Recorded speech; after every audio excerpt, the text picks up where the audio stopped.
Komisioni i Jashtëm i Parlamentit Evropian ka miratuar ditën e sotme raportin për Shqipërinë me 58 vota pro, 7 kundër dhe 7 abstenim. Dokumenti e përshëndet progresin e Shqipërisë në procesin e integrimit evropian, duke nënvizuar hapjen e shpejtë të kapitujve dhe përputhjen me politikën e jashtme të Bashkimit Evropian.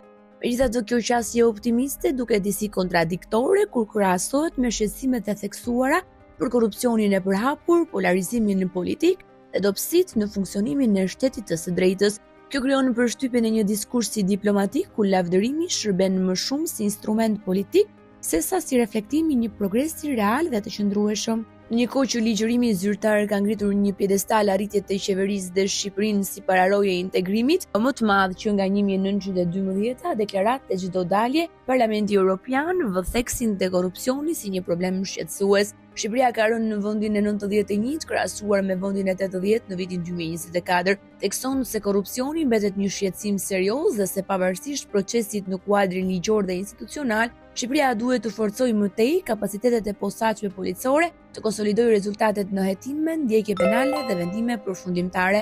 Veçanërisht në rastet e korrupsionit të nivelit të lartë, evidenton raporti. Një nga pikat më problematike është trajtimi i procesit zgjedhor. Edhe pse pranohet se kuadri ligjor është përgjithsisht i përshtatshëm, raporti evidenton probleme serioze si blerja e votës, presioni mbi votuesit dhe keqpërdorimi i administratës. Këto nuk janë thjesht mangësi teknike, por tregues të një kulture politike që minon vetëm themelet e demokracisë. Shqipëria sërish nuk ka bërë detyrat e shtëpisë dhe nuk ka zbatuar rekomandimet e OSBE-s dhe ODIHR-it. Përsëri shqetësimet lidhur me fushën e pabarabartë të lojës, keqpërdorimin e burimeve administrative që mjegëllon kufi mes institucioneve shtetërore dhe strukturave partijake, financimin e partive politike, pretendimet për vlerë votash dhe presion ndaj votuesve, thuhet në raport. Në fushën e drejtësisë lavdërohet reforma dhe procesi i vettingut, por njëkohësisht pranon vonesat dhe ndërhyrjet e mundshme politike. Përforcimin e hetimeve ndaj korrupsionit në nivele të larta sugjeron se fenomeni mbetet thelbësisht i pandëshkuar. Edhe në aspektin e të drejtave themelore dhe lirisë së medias, gjua e përdorur është e kujdesshme,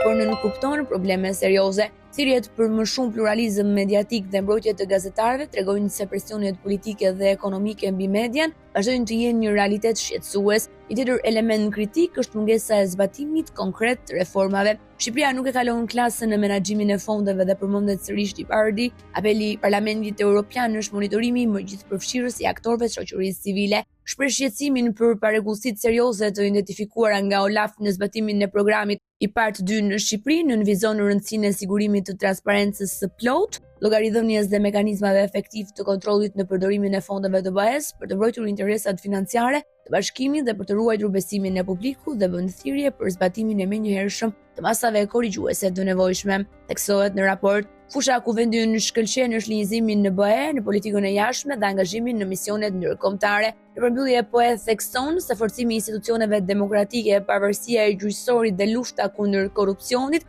liria e medias dhe të drejtat themelore përfshirë të drejtat e pakicave mbeten thelbësore për rrugën e anëtarësimit të Shqipërisë. Pas publikimit të raportit, Ministri i Jashtëm Ferit Hoxha deklaroi se Shqipëria është pararojë në procesin e integrimit. Shqipëria vlerësohet si një ndër vendet pararojë në procesin e zgjerimit, theksohet përkushtimi ynë i qëndrueshëm, konsensus i gjerë politik për integrimin evropian dhe mbështetja e fortë e qytetarëve për këtë proces. Hapja e të gjithë grup kapitujve dhe çuria e rregullt të procesit të negociatave mbeten dëshmi konkrete e ritmit të reformave dhe besueshmërisë së progresit të arritur, shkroi Hoxha.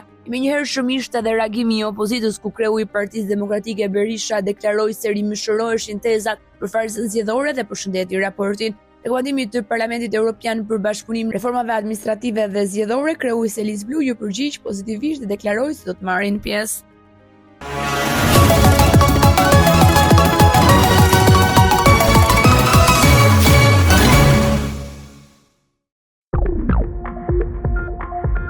Thank you.